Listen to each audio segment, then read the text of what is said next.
Adaptability and cultural understanding are essential to successfully navigating this ever-changing social and political landscape. Let there be no doubt, it is definitely changing. In the early months of 2014, a young Australian boy stepped off of the plane and onto the tarmac at Hamad International Airport in Doha, Qatar, for the very first time. The result of a twin-leg journey that had totaled over 24 hours of travel time, I had just arrived at what was to be my permanent new home. At the young age of only 14, and having just permanently departed Alice Springs, it was, needless to say, a bit of a surreal experience. Not really knowing what to expect, I made my way through the ultra-modern, luxurious airport and was surrounded by tall Arabic men fashioning crisp white thobes with impeccably groomed facial hair. Typically, these men were followed submissively by their entourage of 6 to 7 gorgeous Arabic women dressed literally head to toe in embroidered black burqas. Having come from Alice, where typical daily attire consists of singlet shorts and thongs, it was just the first hint of the drastic changes which were in store for me. Nevertheless, we made our way through the airport and into the 5 AM mist of the desert. The country of Qatar, which is 130 times smaller than our homeland, the Northern Territory alone, and whose negligible population is concentrated overwhelmingly in its capital Doha, is, at first glance at least, just like any other Western metropolis. If you search Doha on Google Images, you'll see a soaring skyline riddled with multi-million-dollar architectural masterpieces, complete with a diverse range of multicultural residents. The Qatar you'd be seeing is the Qatar I was promised when I was conducting my own curious months of investigation in the months prior to moving there. Upon immersion, however, the fractures in society soon began to show. It is best described that Qatar is caught between its contemporary brother Dubai and its traditional parent Saudi Arabia. It aspires to be a modern international hub, and it has demonstrated this with its scandalously successful bid for the 2022 World Cup and the billions upon billions of dollars it is currently pouring into its domestic infrastructure to facilitate that. But it doesn't want to lose touch with the essence of Islamic culture, which has been at its core since its independence in 1971. It was this conflict that I began to see in my time in Doha. Qatar is a country which still enforces Sharia law. In a system under which a woman's testimony accounts for half of that of a man's, and where any and all of a man's 7 wives must seek his permission before being legally permitted to leave the country, it's not exactly difficult to see a few of the initial moral conflicts that arose in my 14-year-old mind.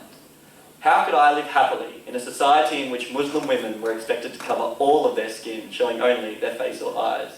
In a society in which more than a few disapproving glances were sent the way of my dark-skinned stepmother as she accompanied my white father?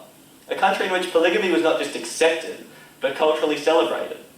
These questions haunted me as I battled to come to terms with the completely new society into which I had been plunged. Now, of course, these are not the only areas to which I was forced to adapt. Saturday morning bacon and eggs in a country with no smoked bacon is really just eggs, and having to ensure that my shoulders and knees were covered whenever I went in public, even on the 40-degree days, was, at times, a little frustrating.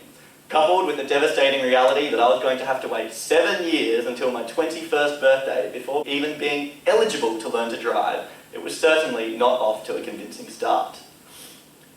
But facing these culture shocks, I was inevitably left at a crossroads with what was fundamentally at their core, the religion of Islam. The religion of Islam is undoubtedly the most divisive issue facing the modern Western society. With the proliferation of both the number and severity of extremist militant terrorist organisations all around the globe, there has been a visibly increasing international trend to implement and espouse protectionist policies. Elected members of Australian Parliament have publicly and blatantly said that a Muslim presence in Australia is entirely incompatible with an open and cohesive society. The most powerful man in the free world, the President of the United States of America, recently issued a monumental executive order which explicitly, unprecedentedly, and, as it has recently been found, illegally banned all immigrants from 7 Middle Eastern countries, all countries with an overwhelming majority of Muslim citizens. The fear of the perceived malevolence of Islam has divided everyone. In my time in Doha, I was inevitably faced with this culture and I was forced to adapt to it, to respect it. Initially I, as anyone would, misguidedly saw this as an obligation to ensure a smooth social transition, a proverbial prerequisite for fitting in. But the value of this experience later became apparent to me. I was being gifted a front row seat into the teachings of Islam and those who follow it. Let me be clear. What I saw was not a hatred for the West. It was not a mission to force their faith onto me and to punish those who didn't obey. The longer I spent in Doha and the more integrated I became in the Muslim society, the clearer it became to me that I actually didn't have to compromise on my values at all. I did not have to abandon one school of thought for another. I instead came to appreciate the merit of both cultural teachings. Allow me to elaborate. The first time that my stepmother broke down into tears was in a bank, in a bureaucratic ordeal to retrieve a credit card which had been swallowed by an ATM. As I saw her comforted and the issue resolved immediately thereafter, I very quickly came to appreciate the care and respect for women that is espoused by the Muslim culture. As I celebrated the Eid holiday with my Muslim friends and families at a dinner party, signifying the end of Ramadan, I very quickly came to appreciate their boundless hospitality. My first residency permit application was denied, and because my stepmother was not my legal mother, as printed on my birth certificate, I was facing deportation within 14 days. Despite this, a local Qatari friend took the time to come with us down to the authorities to translate our concerns and to explain the situation, which saw the issue resolved very quickly thereafter. These were not the ideals that I saw plastered on the front page of Western newspapers.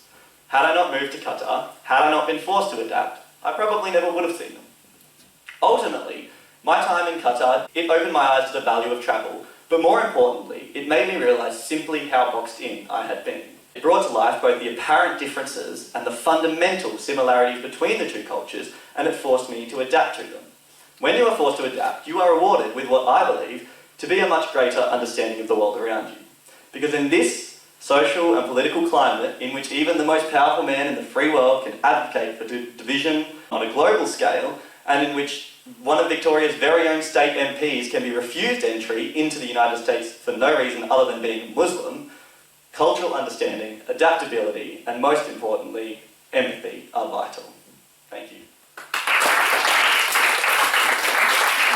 I don't have PowerPoint, I'm Australian, so we'll have to